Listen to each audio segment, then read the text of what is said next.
Bonjour, on se retrouve pour un nouveau point de situation en Ukraine au 5 août 2022. Alors tout d'abord quelques informations générales.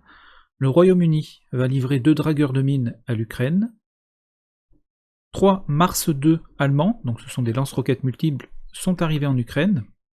Donc chacun de ces lanceurs a une capacité de 12 missiles avec une portée moyenne de 60 km.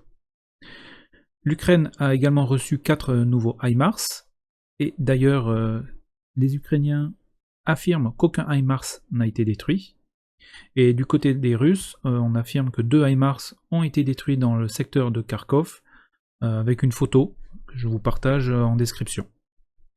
La Macédoine du Nord va envoyer 4 Sukhoi 25 à l'Ukraine, et enfin la Russie s'apprête à envoyer 30 000 hommes en renfort en Ukraine. Maintenant, sur le terrain. Dans le secteur de Kharkov, donc c'est toujours aussi stable. Seul le village de Veliki Prokhodi, donc qui se trouve ici, a changé de main, puisqu'il est maintenant contrôlé par les Ukrainiens. Le reste de la ligne de front et la zone grise est identique à lundi dernier. On continue sur la ligne de front, au sud de Balaklia. Donc Balaklia, c'est cette localité ici. Donc pour rappel, c'est là où se trouve un des plus grands dépôts de munitions, que vous pouvez voir ici, qui a été donc saisi par les Russes en mars dernier. Donc au sud de Balaklia, il y a une attaque des Russes, comme vous pouvez voir, qui est matérialisée par la flèche violette, et il y a maintenant donc des combats sur le village de Oussarivka, qui se trouve ici. On continue sur la ligne de front, on arrive maintenant dans le secteur de Izium. Velika Komishuvaka est donc de nouveau disputé. Dans la zone grise, pas d'évolution. Il y a toujours donc des combats dans le secteur de Borodishne Dolina, qui se trouve ici. L'information importante avec une vidéo à l'appui, c'est les Ukrainiens qui ont repris Sviatohirsk Sud, donc qui se trouve ici, donc qui est de l'autre côté du Donetsk. Le nord est toujours donc sous contrôle des Russes, et donc le sud vient de nouveau être repris par les Ukrainiens avec une vidéo à l'appui. Donc dans ces cas-là, je déplace la zone de contrôle comme vous pouvez voir. Sur le reste du secteur à l'est, je n'ai pas d'informations pour pouvoir confirmer une éventuelle progression. On continue sur la ligne de front, on va maintenant aller sur le front de l'est, donc je vais bien dézoomer pour bien vous montrer où on se situe. On est toujours dans le Donbass, avec au nord la République populaire autoproclamée de Luhansk, et au sud la République populaire autoproclamée de Donetsk. Donc sur le front de l'est, dans le secteur de Siversk, donc toujours des incertitudes sur Ryorivka. Verkhovmansky reste sous contrôle des Ukrainiens. Toujours des combats donc dans les secteurs de Ivano-Darivka, Spirne et Bereshtovie. Aux dernières nouvelles, le village de Biloirivka est sous contrôle des Russes. Sur Soledar, les combats continuent. Au sud de Soledar, donc le village de Pokrovski est toujours sous contrôle des Russes. Il y a eu une tentative ukrainienne pour reprendre ce village, donc avec 3 bataillons d'infanterie qui ont été engagés. La tentative a échoué. Le groupe Wagner a lui continué sa progression sur l'ouest, comme vous pouvez le constater, et il y a maintenant donc les premiers combats dans les rues de Bakhmout. Au sud-est de Bakhmout, la zone grise est toujours identique et les villages sont toujours disputés. Il y a notamment donc des combats sur Zaïtsev et Kodema. On va se diriger maintenant sur Donetsk, donc je vais dézoomer pour bien vous montrer. Donc Donetsk, c'est la ville qui se trouve ici. Donc on a appris la mort d'Olga Kachura, qui était une célèbre officier de la République populaire de Donetsk et qui commandait donc des lance-roquettes multiples Grad.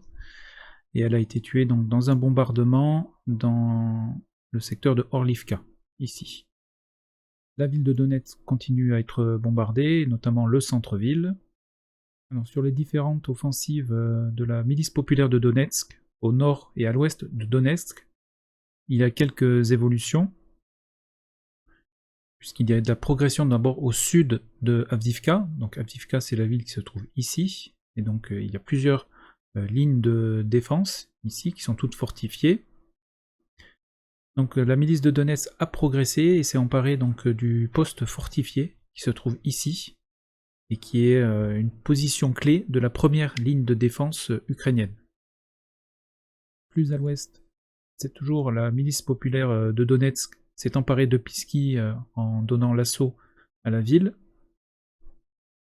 Donc ce qu'on note ici, c'est qu'il y a donc des progressions, et il y a des combats également sur Vaudianier, ici. Donc à noter que ce sont donc des progressions inédites depuis 8 ans, et on peut expliquer cela en partie.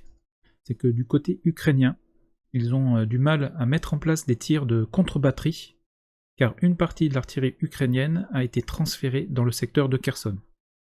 Donc voilà pour les informations. Donc sur les progressions de la milice populaire de Donetsk, il y a toujours des combats sur Krasnohorivka, ici. Marinka donc, est toujours contrôlée à moitié par chacune des deux armées, et la partie ukrainienne a été lourdement bombardée par l'artillerie russe. Alors dans le secteur de Donetsk, une autre prison aurait été bombardée, avec apparemment donc des prisonniers ukrainiens à l'intérieur. Donc cette information n'est pas confirmée, ni par des sources officielles, ni visuellement. Donc dans l'attente d'informations complémentaires. On continue sur la ligne de front. Il y a des combats au sud de Velika Novosilka, et plus précisément sur Nechkouchnie, ici. Le village de Novopil, qui était contrôlé par les Russes, est de nouveau disputé. Et le secteur de Zaporizhia n'a pas évolué, si ce n'est que les Russes ont repris le contrôle de Mala Tokmachka, qui se trouve ici. Mais ce front est également très stable, tout comme le front de Kharkov. On va maintenant se diriger sur le front de Mykolaïv-Kherson. Ici également, la ligne de front est stable. Il y a quelques modifications dans la zone grise. Alors, on va voir. Donc ici, il y a des combats sur Trudo-Bilivka, qui se trouve ici. Dobrianka, Potomkinie sont sous contrôle ukrainien. Vissokopilia sous contrôle russe. Et aux dernières nouvelles, Oligné est repassé sous contrôle des Ukrainiens.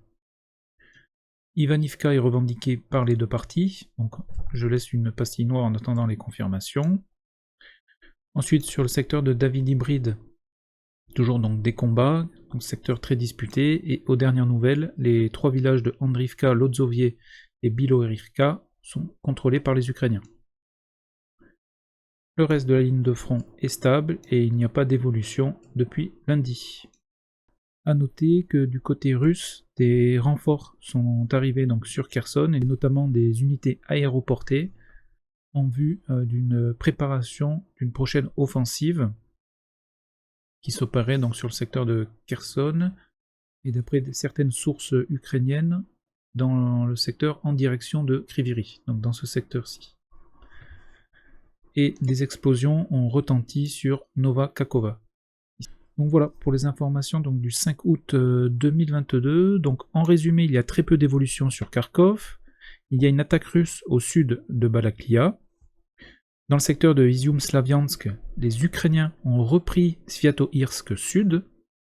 Sur le front de l'Est, il y a une progression russe à l'est de Bakhmut, avec notamment les premiers combats de rue qui ont commencé. Dans le secteur de Donetsk, la première ligne de défense ukrainienne a été percée. Et enfin, sur le front de Kherson, qui est stable, les Ukrainiens ont repris l'avantage dans le secteur de Davydibryd. Voilà, donc comme tous les vendredis après-midi, je termine la vidéo avec un comparatif avec la ligne de front de la semaine dernière. Je vous souhaite une excellente fin de journée et un très bon week-end. A bientôt!